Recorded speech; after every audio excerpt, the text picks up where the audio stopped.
हम इब्रानियों की पुस्तक में 7वें अध्याय में पद संख्या 25, इसीलिए जो उसके द्वारा परमेश्वर के पास आते हैं वह उनका पूरा पूरा उद्धार कर सकता है, क्योंकि वह उनके लिए विनती करने को सर्वदा जीवित है। मैं फिर से पढ़ रहा हूं, इसीलिए जो उसके द्वारा परमेश्वर के पास आते हैं वह उनका पूरा पूरा उद्धार कर सकता है, क्योंकि वह उनके लिए विनती करने को सर्वदा जीवित है।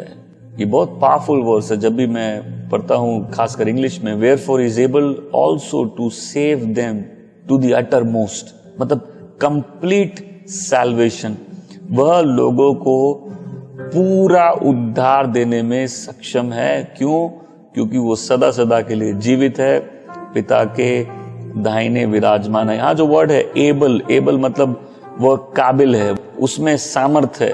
वो इतना सामर्थी है, इतना योग्य है कि वह किसी को भी पूर्ण रूप से बचा सकता है। आमेन। पूरा बचा सकता है, कंप्लीट, परफेक्टली।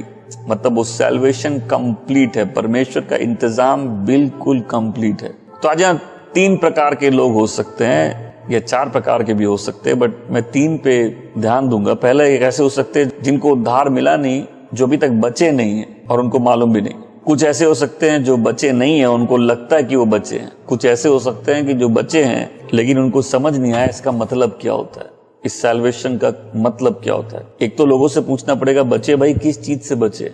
कई लोगों को लगता है भाई प्रभु यीशु को सिर्फ एक प्रार्थना करके अपने दिल में बुला लो, वो इनफ है, वो काफी है। मीन उद्धार मिला भाई, किससे मिला, किस चीज से तुमको उद्धार मिल गया। मतलब अभी जो कोरोना है उससे उद्धार मिल गया, कि जो दुनिया में लड़ाइयां उससे उद्धार मिल गया, क्या है मतलब, इसका मतलब कैसे। जब बाइबल में इस उद्धार की चर्चा है, ये 3 एंगल से है। एक तो अतीत में, मतलब परमेश्वर का वचन कहता है कि सैल्वेशन जो उद्धार है, प्रभु यीशु जब किसी को बचाते हैं, उस बचाने का मतलब सिर्फ आज का बचाना नहीं है। उसका बचाने का मतलब तुम्हारे अतीत के जो काम है, जो पाप है, जो अतीत का जो भार है, उसको भी पूर्ण रूप से उठा लिया गया। तुम्हारे वर्तमान में परमेश्वर ने तुमको अपना बच्चा बना के अपना आत्मा डाल दिया, और तुम्हारे भविष्य में उस काम को पूरा कंप्लीट करेंगे। तो सैल्वेशन एक प्रोसेस है। हम अभी पूरे बचे हुए हैं, लेकिन अभी बचना भी बाकी है। एक प्रोसेस है। हम नहीं बचते अगर अतीत में परमेश्वर ने पहले हमको नहीं चुना होता। तो वचन कहता है कि जिनको परमेश्वर ने संसार की शुरुआत से पहले चुना था, मतलब ये अब सबसे पहले इतिहास में, सबसे पहले भूतकाल में, जब पृथ्वी की फाउंडेशन नहीं रखी गई थी, परमेश्वर ने उन लोगों को जान लिया था जो उसके हैं। मतलब परमेश्वर की उस विजडम में, उस परमेश्वर की उस प्रज्ञा में, उसकी उस समझ में, परमेश्वर ने उन लोगों को जिनको उसको उद्धार देना है पहले से जान के रखा था। और इसलिए जब कोई व्यक्ति अपना जीवन परमेश्वर को देता है, जैसे कोर्ट में जज बोलता है 22 जद बरी, उस व्यक्ति के पुराने सारे भार, पुराने सारे पाप एक बार में क्षमा किए, ऐसे क्षमा किए जाते हैं जैसे वो कभी पाप किया ही नहीं है। और यीशु की धार्मिकता उस व्यक्ति के अंदर डाल दी जाती है। मतलब उस व्यक्ति को धर्मी देखा जाता है यीशु के द्वारा। मतलब परमेश्वर ने हमको बचाया, लेकिन परमेश्वर हमको पहले से बचा रहे थे। जब से संसार की शुरुआत हुई, वो नोआ को उस जहाज में डालने के द्वारा, अब्राहम को बुलाने के द्वारा, इसहाक और याकूब को बुलाने के द्वारा हमको बचाने का काम कर रहे थे। और वो काम पूर्ण रूप से कर दिया जब प्रभु यीशु को उस क्रूस पर उन्होंने मरने दिया। उसका इम्पैक्ट कब होता है? जब कोई व्यक्ति प्रभु यीशु को अपने उद्धारकर्ता के रूप में जानता है। तो जिस दिन वो उस प्रेम को, उस क्षमा को, उस उद्धार को, उस अनुग्रह को अनुभव करता है, उसके अंदर क्या होता है? उसके अंदर परमेश्वर का आत्मा खुद आके रहता है। और जैसे वचन कहता है, पुरानी बातें बीत गई, सब कुछ नया है। अगर आज आप इस सर्विस में वो व्यक्ति हैं जिसने आज तक परमेश्वर के उद्धार को इस रूप में अनुभव नहीं किया कि परमेश्वर ने पुरानी बात पुरानी कर दी और सब कुछ नया कर दिया है, तो आपको आज उस उद्धार की जरूरत है। आपको जानने की जरूरत है सैल्वेशन का मतलब क्या होता है। प्रभु यीशु ने बचाया तो किस चीज से बचाया। लेकिन उस नए जन्म को पाने के बाद भी परमेश्वर हमको आज भी बचा रहे। मतलब ऐसा नहीं कि उद्धार एक ही दिन में हो गया। उद्धार हो गया, लेकिन उद्धार चल भी रहा है। वो उस दिन से चालू हो गया जिस दिन से हमने विश्वास किया। उस दिन से उस पर काम चल रहा था जिस दिन से पृथ्वी की फाउंडेशन रखी गई थी। मतलब परमेश्वर उस उद्धार में हमको निरंतर बचा के, हमको पवित्र करके और उस प्रोसेस में आगे बढ़ा रहे, उस प्रोसेस को प्रभु यीशु कंप्लीट कर देंगे जब वो वापस आएंगे। वचन कहता है कि प्रभु हमारा जो सैल्वेशन है किस चीज का वेट कर रहा है? प्रभु यीशु के प्रकट होने का, जब हम पूर्ण रूप से बदल के उसकी तरह हो जाएंगे। तो कई लोग नहीं जानते भाई उद्धार मिला किस चीज से मिला, किस चीज से मिला? कोरोना से मिला, आपको वायरस से उद्धार मिला, किस चीज से मिला? आपको पापों की क्षमा मिली, आपको पाप और उसके प्रभाव से उद्धार मिल गया, पाप के नतीजे से उद्धार मिल गया। इसका मतलब क्या है कि परमेश्वर का एक न्याय का दिन है, एक परमेश्वर का जजमेंट का डे है, जहां जब पूरे संसार को अपने पापों का हिसाब देना है, उस दिन आप कटघरे में मुजरिम के साइड में नहीं खड़े होंगे। मतलब किसी को लगता है कि दुनिया में इतना अन्याय है, इतना उलट पलट है, इतनी हर प्रकार का पाप है, तो कई लोग का दिल कठोर हो जाता है कि शायद परमेश्वर है ही नहीं। एक दिन सबको अपने जीवन का हिसाब देना, और परमेश्वर के उस दिन से परमेश्वर के बच्चे को बचा लिया जाता है जो अपना ईमान प्रभु यीशु पे लाता है। और इसीलिए परमेश्वर का वचन हमको एनकरेज करता है कि परमेश्वर के बच्चे डर के नहीं जीते, क्योंकि डरेंगे वो जो पाप में है, डरेंगे वो जिनके हार्ट में गिल्ट है, डरेंगे वो जिनको मालूम है उनके ऊपर न्याय है। मतलब कोई बोल सकता है ना, भाई ठीक है तुम प्रभु यीशु पे विश्वास करो, तुमको अच्छा लगता तो अच्छी बात है। जहां तक मेरी बात है, हमको प्रभु यीशु की कोई ऐसे जरूरत महसूस नहीं होती। तो बताइए, अगर कोई घर जल नहीं रहा, किसी को फायर ब्रिगेड की जरूरत महसूस होगी? अगर कोई घर जल रहा है तो फायर ब्रिगेड की बहुत जरूरत है, उस समय वो फायरमैन की बहुत जरूरत है जो आग बुझाएगा। लेकिन जिसका घर नहीं जल रहा उसको फायरमैन की क्या जरूरत है? मतलब किसको प्रभु यीशु या किसको बचने की जरूरत है अगर उसको महसूस ही नहीं होता खोया हुआ है? तो किसको बचने की जरूरत अगर उसको ये महसूस ही नहीं होता कि एक दिन परमेश्वर के सिंहासन के सामने सबको अपने जीवन का हिसाब देना है? मतलब आप एक अविश्वासी को जाके बोलिए प्रभु तुमसे प्यार करते हैं और प्रभु की बहुत बड़ी योजना है, ये कहीं ना कहीं झूठ भी हो सकता है, क्योंकि वो व्यक्ति नर्क जा रहा है और इसमें कौन सी योजना है। और अगर किसी व्यक्ति को अगर बचना है तो उसको मालूम चले भाई उसको बचना किससे। तो यदि किसी को आभास नहीं है, उसके पापों का भार नहीं है, किसी को ये परमेश्वर का भय नहीं है कि एक दिन मेरे को सब बातों का हिसाब परमेश्वर को देना है, तो उसको बचना किससे? और जो खोया ही नहीं उसको किसी बचाने वाले की जरूरत ही नहीं है। एक बार किसी ने मेरे को कहा था कि विश्वासी लोग बहुत वीकनेस का प्रचार करते हो, तुम लोग वीक हो, तुम लोग पाप के लिए कंसर्न हो। बिल्कुल है, बचपन से नहीं थे, जवानी में भी नहीं थे, लेकिन एक पॉइंट आया जब इस बात का एहसास हुआ कि अगर हम इस दशा में मर जाएंगे तो हम परमेश्वर के सामने नहीं खड़े होंगे। एक दिन है समझ में आया जब परमेश्वर पवित्र है और हम पापी है, और मेरे को मालूम है हम उस परमेश्वर के सामने खड़े नहीं हो सकते, हम उसके राज में प्रवेश नहीं कर सकते। एक दिन मेरे को इस बात का एहसास हुआ कि हम अपने आप को बचाने के लिए कुछ नहीं कर सकते। कोई ऐसा पहाड़ नहीं है, कोई ऐसी पूजा नहीं है, कोई ऐसी आरती नहीं है, कोई ऐसी गुफा नहीं है जहां घुस के हम अपने आप को पवित्र, कोई ऐसी नदी नहीं है जिस पे नहा के हम पवित्र हो सकते हैं। मतलब जब एक व्यक्ति को अपने गुनाहों का एहसास होता है, उसको ये एहसास होता है कि परमेश्वर के न्याय जब होगा वो व्यक्ति बिल्कुल पूर्ण रूप से कंडेम्ड और दोषी होगा, और उसके अंदर ऐसी कोई बात नहीं जो उसको बचा सके। इस व्यक्ति का इस समय कोई अपने ऊपर विश्वास नहीं है, उसको किसी की जरूरत है जो उसको बचा सके। और फिर ये गुड न्यूज है कि यीशु मसीह पापियों को बचाने आया। आज का मैसेज बहुत सिंपल है, ये विश्वासों के लिए एक रिमाइंडर है, अनबिलीवर्स के लिए कॉल है कि जो प्रभु यीशु के नाम को पुकारेगा परमेश्वर उसको उद्धार देंगे। और ये उद्धार सिर्फ एक इवेंट नहीं है, ये पूरा एक प्रोसेस है जो संसार की शुरुआत से पहले चालू था और उस दिन खत्म होगा जब प्रभु यीशु अपना काम खत्म करेंगे। तो परमेश्वर द्वारा ही बचाए गए आदमी में कुछ ऐसा नहीं है कि अपने आप को बचा सके। देयर इज नथिंग इन अस कि हम लोग अपने आप को बचा सके। ऐसी कोई धार्मिकता किसी में नहीं है। एक विश्वासी भी आप जितना अच्छा जीवन जी ले, आप परमेश्वर के सामने कभी घमंड नहीं कर सकते कि मैंने ये काम किए, मैं ये करता हूं। मतलब किसी में कोई क्षमता नहीं है कि अपने आप को बचा सके। आज कोई वीक है तो ग्रेस को याद करो, आज किसी के कदम डगमगा गए तो ग्रेस को याद करो, आज किसी के हार्ट में अगर गिल्ट है वापस याद करो तुमको उद्धार मिला कैसे था। ये कभी भी तुम्हारे अपने क्षमता से नहीं था। तो आप बोलेंगे आप क्या कहना चाहते कि मैं ऐसी अवस्था में जीऊं? बिल्कुल नहीं। जैसे तुम्हारे पूरे पाप पूर्ण अवस्था को बदलकर परमेश्वर ने तुमको नया जीवन दे के अपना आत्मा डाल के गोद ले लिया था, तुम उसी परमेश्वर के बच्चे हो। और याद करो कि अनुग्रह से ही तुम्हारा उद्धार हुआ है। जब हमारी नजरें हम पर नहीं हो के प्रभु यीशु पे होती है तो हम लोग पानी पे चल जाते हैं।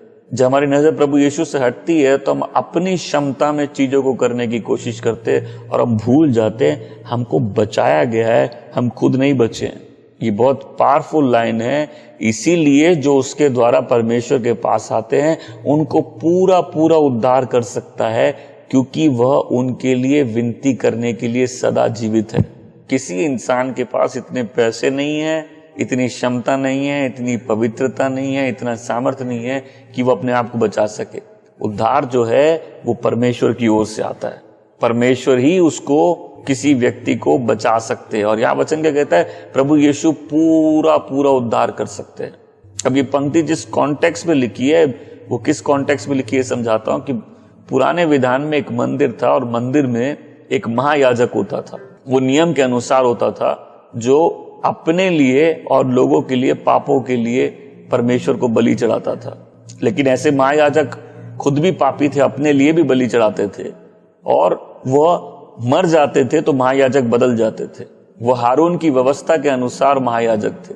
लेकिन परमेश्वर बोला है कि एक महायाजक जो तुम्हारा महायाजक है वो मेल्कीजेदेक के अनुसार महायाजक है। मतलब ये वो व्यक्ति है जो पवित्र था और जिसने हमारे पापों के लिए जो एक बार बलि चढ़ाई है उसको दोबारा उस बलि को चढ़ाने की जरूरत नहीं है। और प्रभु यीशु फिर इस बलि को चढ़ाकर निरंतर, मतलब हमेशा के लिए पिता की उपस्थिति में जा चुके हैं, परमेश्वर के दाहिने विराजमान।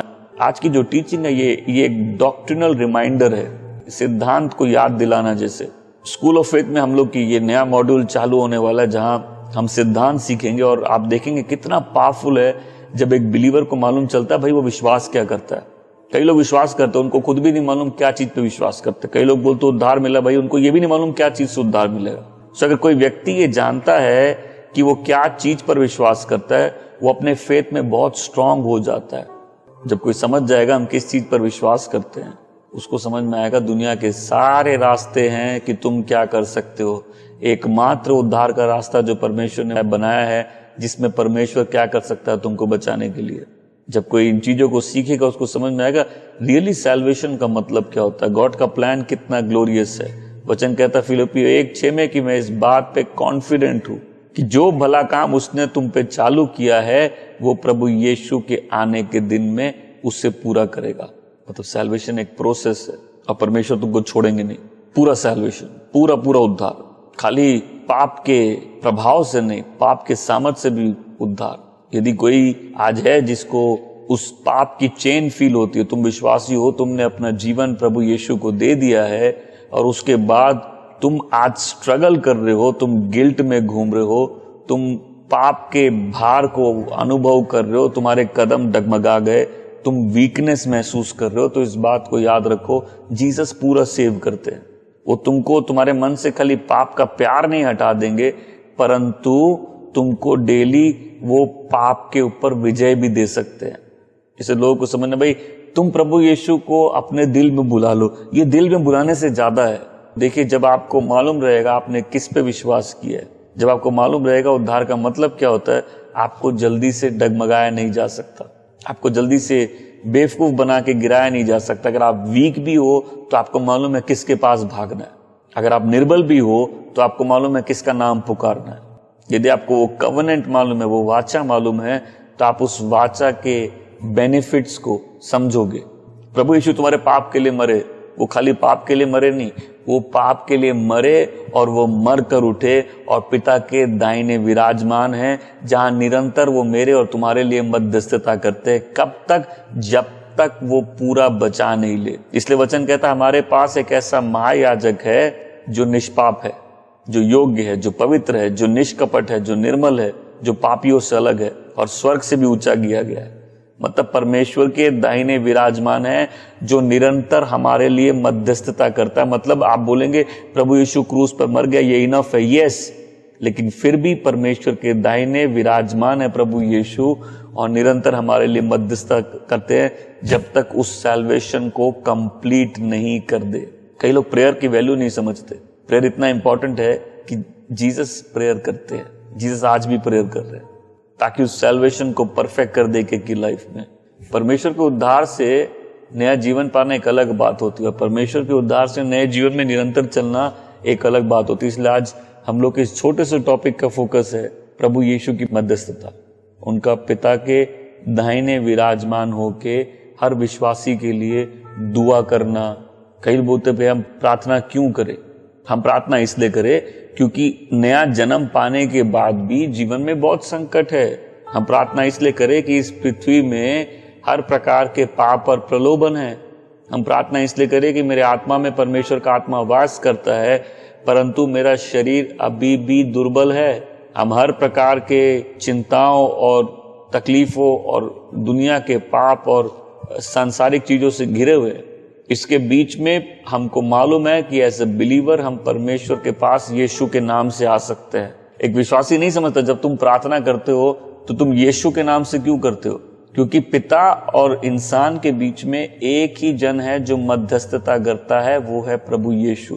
और इस मध्यस्थता का मतलब कि ये कवेनेंट जो मैन और गॉड के बीच में है, जिसको हमने एक्सेप्ट किया जब प्रभु यीशु को अपने प्रभु अंगीकार किया, इसका मतलब है कि हम पिता की उपस्थिति में कभी भी प्रभु यीशु के नाम से आ सकते। हम और किसी नाम से नहीं जा सकते, हम अपने नाम से भी नहीं जा सकते।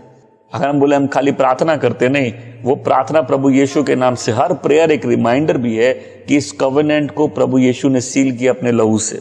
हर प्रार्थना रिमाइंडर है कि प्रभु यीशु के द्वारा परमेश्वर का कोई भी बच्चा परमेश्वर के सम्मुख आ सकता है। नो मैटर आप कितने वीक हैं, नो मैटर आपकी क्या परिस्थिति है, नो मैटर आपने क्या गलती की है, ये कवेनेंट है कि परमेश्वर का कोई भी बच्चा प्रभु यीशु के द्वारा पिता के पास आ सकता है। ये उस महायाजक की सेवकाई है कि पूरा पूरा उद्धार देना, उसको पूरा बचाना है। तो कोई समझ जाए प्रभु यीशु कहाँ है अभी? प्रभु यीशु इस समय स्वर्ग में पिता के दाहिने विराजमान है। और वो क्या कर रहे? वो मध्यस्थता कर रहे। वो क्या है? वो रास्ता है हर व्यक्ति का पिता के पास पहुंचने का, हर व्यक्ति का पिता के सम्मुख आने का। पुराने विधान में पिता की उपस्थिति में जाने के लिए, या महायाजक भी जब पिता की उपस्थिति में जाता था, परमेश्वर की उपस्थिति में, वो लहू से जाता था, मेमने और बैलों के लहू से। लेकिन प्रभु यीशु के एक बलिदान से हमेशा के लिए हर विश्वासी के लिए द्वार खुल गया है कि पिता की उपस्थिति में प्रभु यीशु के द्वारा आ सकता है। लेकिन जब एक अविश्वासी से पाप होता है ना, उस पाप की क्षमा नहीं होती, उसको पूरा उद्धार चाहिए। पहले उसको अपने एक पाप की क्षमा नहीं चाहिए, उसको अपने पापी स्वभाव की क्षमा चाहिए। मैं आशा करता हूं हम सब इस बात को समझेंगे। अगर मैं एक अविश्वासी हूं तो मैं ये नहीं बोल सकता प्रभु मेरे व्यभिचार के लिए मुझे माफ करिए, या प्रभु मेरे घमंड के लिए मुझे माफ करिए। मेरा और परमेश्वर का कोई रिश्ता ही नहीं है। मुझे अपने पाप के लिए नहीं, अपने पापी स्वभाव के लिए पश्चाताप करना है। और मेरा कोई परमेश्वर के पास वाचा नहीं है कि मैं प्रभु यीशु के नाम से परमेश्वर के पास आ सकता हूं। मैं स्वभाव से ही पापी हूं। अगर मैं व्यभिचार भी बंद कर दूं तो भी मैं पापी हूं। मैं बोलूं मैं कोई पाप नहीं करूंगा, फरीसियों जैसे मैंने कोई पाप नहीं किया, मैं अच्छे काम करूंगा, अच्छे काम किसी को बचा नहीं सकते। परमेश्वर के अनुग्रह से ही उद्धार मिलता है। तो उद्धार क्या है? जब एक व्यक्ति अपने पापों का पश्चाताप करके उसकी ओर देखता है जो उसको बचाने में सक्षम है। देखो, क्रूस की ओर हर कोई देख सकता है, लेकिन एक जन को जब अपने पापों का एहसास होता है, वो क्रूस की ओर विश्वास से देखता है। और उसका क्या मतलब होता है कि हम अपने आप को बचाने में बिल्कुल नाकामयाब है। हमारे अंदर कोई क्षमता नहीं है कि हम अपने आप को इन पापों से बचा सके या अपने पापी स्वभाव को बदल सके। और हमको मालूम है हम परमेश्वर के सामने दंडित है, और उस दिन जब परमेश्वर के सिंहासन के सामने खड़ा होना है, हमको मालूम है हमको हमेशा के लिए नरक भेज दिया जाएगा, क्योंकि हम परमेश्वर की महिमा से रहित हैं, हम परमेश्वर से कटे हुए हैं। अगर किसी को उद्धार पाना है, याद रखो, कोई भी अपने आप को बचा नहीं सकता। लेकिन प्रभु यीशु खाली बचा नहीं सकते, वो पूरा बचा सकते हैं। प्रभु यीशु बचाने में सक्षम है और पूरा पूरा बचाने में सक्षम है। क्यों? क्योंकि उन्होंने हमारे पापों के लिए उस सजा को लेके मर कर उठ कर पिता के दाहिने विराजमान है। मतलब वो महायाजक है जो हमेशा के लिए अति पवित्र स्थान में प्रवेश कर चुका है, और उसको बार बार बलिदान चढ़ाने की जरूरत नहीं है। उसका एक बलिदान हमेशा के लिए पिता एक्सेप्ट करते हैं। देखिए, एक मिस्ट्री है। आप प्रभु में आते हैं, आपने अपना जीवन प्रभु को दे दिया, आपने उस उद्धार का अनुभव किया, लेकिन आपको नहीं समझ में वो उद्धार का काम अभी भी चल रहा है। जितनी बार आप प्रार्थना करते प्रभु यीशु के नाम से, प्रभु यीशु इस कवेनेंट के, इस वाचा के गारंटर है कि वो सारी बातें जो पिता ने प्रॉमिस की है इस वाचा के अनुसार आपके जीवन में आपको मिलनी चाहिए। वो मेडिएटर है, पिता परमेश्वर और इंसान के बीच में और कोई मध्यस्थता करने वाला नहीं, सिर्फ प्रभु यीशु है। मार्ग सत्य जीवन मैं ही हूं, मुझसे होकर गए बिना पिता के पास कोई नहीं पहुंच सकता, प्रभु यीशु कहते हैं। कई लोगों को इससे तकलीफ है, लेकिन और कोई रास्ता है ही नहीं और कोई नाम है ही नहीं जिससे किसी को उद्धार मिल सकता है। परमेश्वर ने संसार से इतना प्रेम किया कि अपने इकलौते पुत्र को बलिदान दिया ताकि जो कोई विश्वास करे उसका नाश ना हो परंतु अनंत जीवन प्राप्त हो। संसार इसलिए दोषी है कि उसने परमेश्वर के इकलौते पुत्र पर विश्वास नहीं किया। अगर घर में आग ही लगी तो किसी को फायर ब्रिगेड वाले की जरूरत नहीं है, लेकिन जिस व्यक्ति को पहले अपने गुनाहों का एहसास है, जिसको इस बात की प्रकाशना है कि परमेश्वर पवित्र परमेश्वर है, तो एक विश्वासी के पास ये प्रिविलेज है कि वो पिता परमेश्वर की उपस्थिति में कभी भी प्रभु यीशु के नाम से आ सकता है। मैं इस बात को समझाना चाहता हूं, ध्यान से समझिएगा। जब एक अविश्वासी पाप करता है उसके पास कोई वाचा नहीं है, वो पिता के पास नहीं जा सकता। लेकिन जब एक विश्वासी गलतियां करता है, डगमगाता है, बेचैन होता है, दोष में जीता है, वो अनुग्रह के उस सिंहासन के पास कभी भी जा सकता है, क्योंकि उसको उद्धार देने वाला अभी भी उस कार्य में लगा है ताकि उसके उद्धार को परफेक्ट कर सके और उसको पूरा पूरा बचा सके।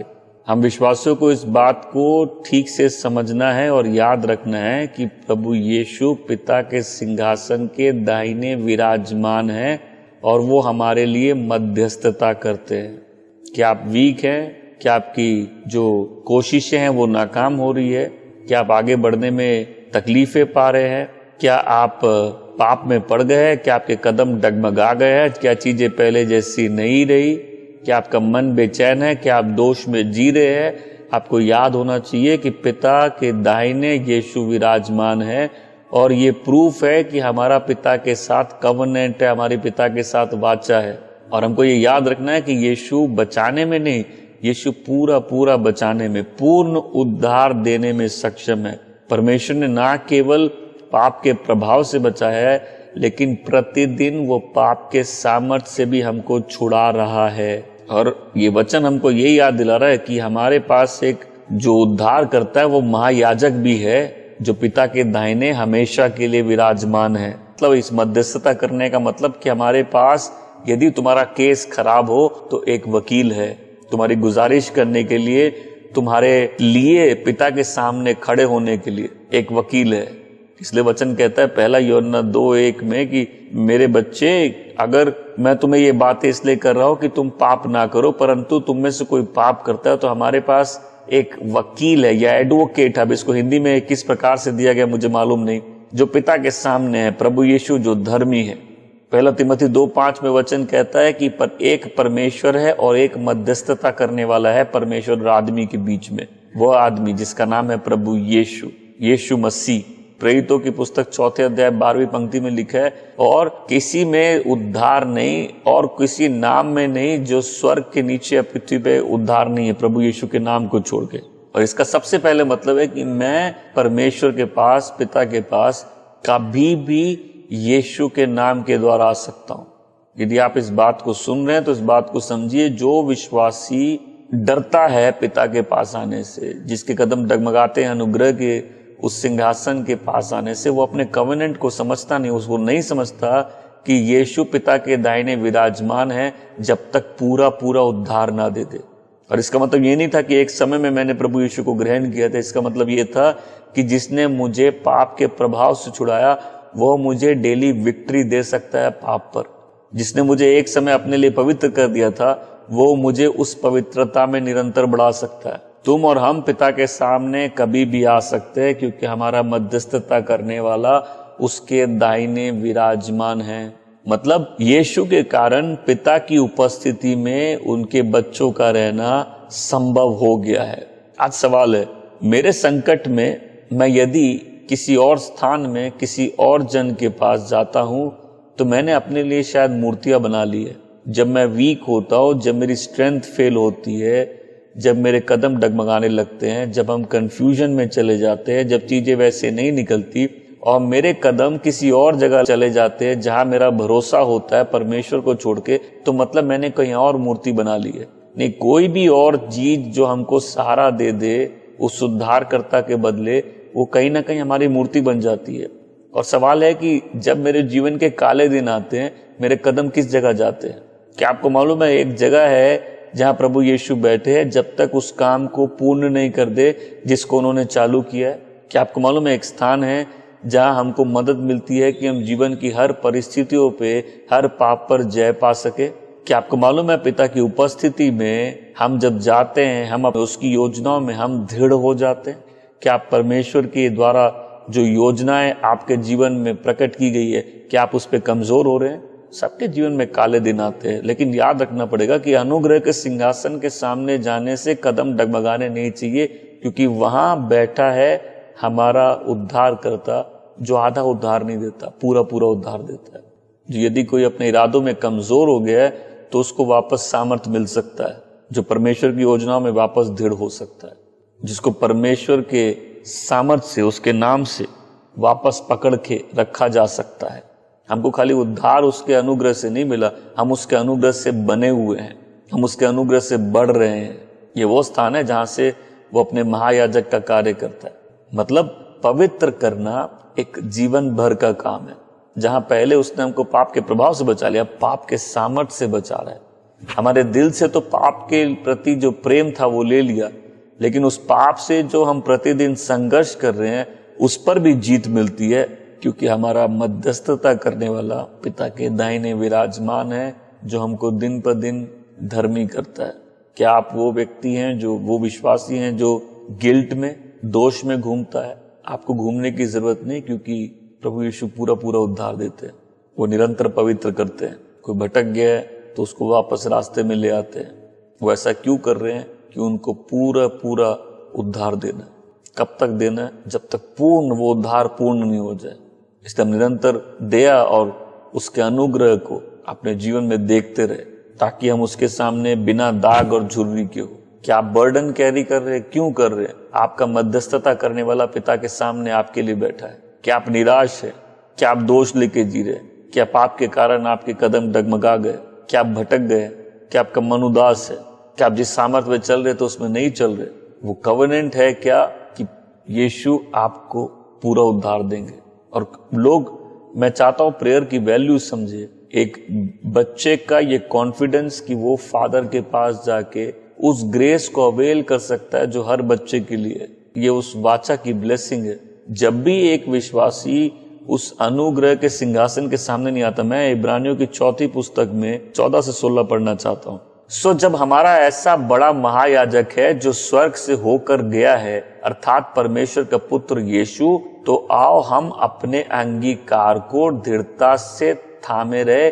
मतलब तुमने जो अंगीकार किया है, तुमने जो विश्वास किया है, उसको दृढ़ता से पकड़े रहो। उस अंगीकार से हिलो मत, उसको दृढ़ता से उसी में बने रहो, क्योंकि हमारा ऐसा महायाजक नहीं जो हमारी निर्बलताओं में हमारे साथ दुखी ना हो सके, वरन वह सब बातों में हमारे ना ही परखा गया तो भी निष्पाप निकला। ये ऐसा महायाजक है जो हमको जानता है, हमको समझता है। इसीलिए आओ हम अनुग्रह के सिंहासन के निकट हियाव बांध कर चले कि हम पर दया हो और वह अनुग्रह पाए जो आवश्यकता के समय हमारी सहायता करे। मतलब जिसको आवश्यकता है उसके लिए अनुग्रह का प्रबंध है, क्योंकि यीशु पूरा पूरा उद्धार करता है।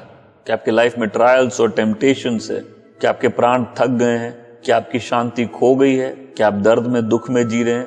क्या आप अपने आप को कमजोर महसूस करते हैं? आपका महायाजक पिता के दाहिने विराजमान है जब तक आपको परफेक्ट नहीं कर दे। और वचन क्या कहता है कि उस अंगीकार को थामे रखो और याद रखो कि तुम्हारा और मेरा महायाजक पिता के दाहिने विराजमान है। ये मरेगा नहीं, ये अनंत काल के लिए है। ये स्वर्ग में पिता के दाहिने विराजमान है। मतलब जब कोई बच्चा गलती करता है और वो वापस पिता के सामने आता है, तो यीशु मसीह भी याद दिलाते हैं कि मैंने इसके लिए अपना लहू बहाया है। और वही लहू जो पहली बार धोकर साफ करता है, वही लहू में सामर्थ है कि वो फिर से धोकर साफ कर दे। जब पहला यूहन्ना 1:9 हम पढ़ते हैं कि यदि कोई अपने पापों को कबूल करता है तो परमेश्वर भी धर्मी है और विश्वास योग्य उसको धोकर साफ करने में, यह अविश्वासियों के लिए नहीं है। ये विश्वासियों की वाचा है कि उससे कोई भी गलती हो जाए, उसके कदम डगमगा जाए, जब वो वीक फील करे, जब जीवन वैसा नहीं निकले और वो कहीं कमजोर पड़ने लगे, उसके पास एक स्थान है, वो जा सकता है, वो यीशु मसीह के द्वारा पिता के सामने जा सकता है, क्योंकि यीशु मसीह पिता के दाहिने विराजमान है जब तक हमको पूरा पूरा सैल्वेशन नहीं दे दे। और इसीलिए जब हम विश्वासी जीवन में सिद्धांत को, हमने किस चीज पर विश्वास किया, अरे हमको उद्धार मिला, किस चीज से मिला, हमको उद्धार दिया किसने दिया, उस उद्धार का मतलब क्या है, वो उद्धार कैसे कार्य कर रहा है। वचन कहता है उसने हमारे पापों के लिए जो लहू बहाया, उससे हम पिता से हमारा मिलन होता है। लेकिन पिता से मिलन होने के बाद भी इस जीवन में आपने, जब तक आप इस शरीर में हैं, आप हर प्रकार की तकलीफों और संकटों से और कमजोरियों को सामना करते हैं। लेकिन वचन कहता है कि प्रभु यीशु जब मर कर उठे, वो एक बार स्वर्ग में प्रवेश करते हैं, मतलब जैसे महायाजक अति पवित्र स्थान में प्रवेश करते हैं। महायाजक को बार बार जाना पड़ता है, बार बार एक बलिदान चलाना पड़ता है, लेकिन प्रभु यीशु अपने एक उस बलिदान से हमेशा के लिए महायाजक के रूप में पिता के दाहिने विराजमान हो चुके हैं। क्या आप ट्रायल्स में हैं, टेम्पटेशंस में हैं, थक गए हैं, बेचैन हैं, अपनी शांति खो चुके हैं, भटक गए हैं, आपके कदम डगमगा गए हैं, क्या आप डर गए हैं, क्या जीवन वैसा नहीं चल रहा जैसा आपने सोचा था, क्या आप दुखी हो के हताश और निराश है, क्या आप भूल गए एक जगह है जहां आप अपने बर्डन्स गॉड को दे सकते हैं, क्या आप कमजोर पड़ गए हैं। आज आप आनंदित हो सकते हैं कि अनुग्रह का एक सिंहासन है। आप आनंदित हो सकते हैं कि आप परमेश्वर के पास प्रभु यीशु के द्वारा आ सकते हैं। आप आनंदित हो सकते हैं कि यदि आप अपने गुनाहों को कबूल करते हैं, परमेश्वर भी आपको उसके लहू से धोकर साफ करते हैं। आज आप आनंदित हो सकते हैं, एक स्थान है जहां अनुग्रह मिलता है। क्या आज आपको प्रार्थना की जरूरत है? आपको मालूम है आपके लिए कोई मध्यस्थता कर रहा है। प्रभु यीशु का दिल विश्वासियों के लिए क्या है, इसको देखने के लिए यूहन्ना की पुस्तक 17वें अध्याय में प्रभु यीशु की प्रार्थना को कोई पढ़ सकता है। एक पैटर्न प्रेयर है कि प्रभु यीशु कैसे मध्यस्थता करते हैं। प्रार्थना करते हैं कि प्रभु पिता, जितने तूने दिए मेरे हाथ से कोई छुड़ा ना सके उनको। मैंने तेरा नाम इन मनुष्यों पर प्रकट किया है जिन्हें तूने जगत में से मुझे दिया है। वह तेरे थे और तूने उन्हें मुझे दिया है और उन्होंने तेरे वचन को मान लिया है। अब वे जान गए हैं कि जो कुछ तूने मुझे दिया है सब तेरी ओर से है, क्योंकि जो बातें तूने मुझे पहुंचा दी मैंने उन्हें उनको पहुंचा दिया और उन्होंने उनको ग्रहण किया और सच सच जान लिया कि मैं तेरी ओर से निकला हूं और प्रतीति कर ली कि तू ही ने मुझे भेजा है। मैं उनके लिए विनती करता हूं, संसार के लिए विनती नहीं करता, परंतु उन्हीं के लिए जिन्हें तूने मुझे दिया है, क्योंकि वह तेरे हैं। और जो कुछ मेरा है वो सब कुछ तेरा है, और जो तेरा है वह मेरा है, और इन पर मेरी महिमा प्रकट कर। मैं आगे जगत में ना रहूंगा, परंतु ये जगत में रहेंगे। मैं तेरे पास आता हूं, हे पवित्र पिता, अपने इस नाम से जो तूने मुझे दिया है इनकी रक्षा कर, कि वे हमारी नाई एक हो। जब मैं उनके साथ था तो मैंने तेरे उस नाम से जो तूने मुझे दिया है उनकी रक्षा की। मैंने उनकी चौकसी और विनाश के पुत्र को छोड़ उनमें से किसी का भी नाश न हुआ, इसलिए कि पवित्र शास्त्र की बात पूरी हो। परंतु अब मैं तेरे पास आता हूँ और ये बातें जगत में कहता हूँ कि वो मेरा आनंद अपने में पूरा पाए। मैंने तेरा वचन उन्हें पहुंचा दिया है और संसार ने उनसे बैर किया है, क्योंकि जैसा मैं संसार का नहीं वैसे वो भी संसार के नहीं हैं। मैं ये विनती नहीं करता कि तू उन्हें जगत से उठा ले, परंतु ये कि तू उन्हें दुष्ट से बचाए रख। जैसा मैं संसार का नहीं वैसे वे भी संसार के नहीं हैं। सत्य के द्वारा उन्हें पवित्र कर, तेरा वचन सत्य है। जैसे तूने जगत में उन्हें भेजा वैसे ही मैंने जगत में उन्हें भेजा है, और उनके लिए मैं अपने आप को पवित्र करता हूँ ताकि वे भी सत्य के द्वारा पवित्र किए जाए। मैं केवल उन्हीं के लिए विनती नहीं करता, परंतु उनके लिए भी जो इनके वचन के द्वारा मुझ पर विश्वास करेंगे, कि वे सब एक हो। जैसा तू हे पिता मुझ में है और मैं तुझ में हूँ, वैसे ही वे मुझ में हो, इसलिए कि जगत प्रतीति करे कि तू ही ने मुझे भेजा है। और वो महिमा जो तूने मुझे दी मैंने उन्हें दी है कि वे वैसे ही एक हो जैसे हम भी एक हैं। मैंने उनमें और तुझ में कि वे सिद्ध होकर एक हो जाए और जगत जाने कि तू ही ने मुझे भेजा, जैसा तूने मुझसे प्रेम रखा वैसे उनसे भी प्रेम रखा।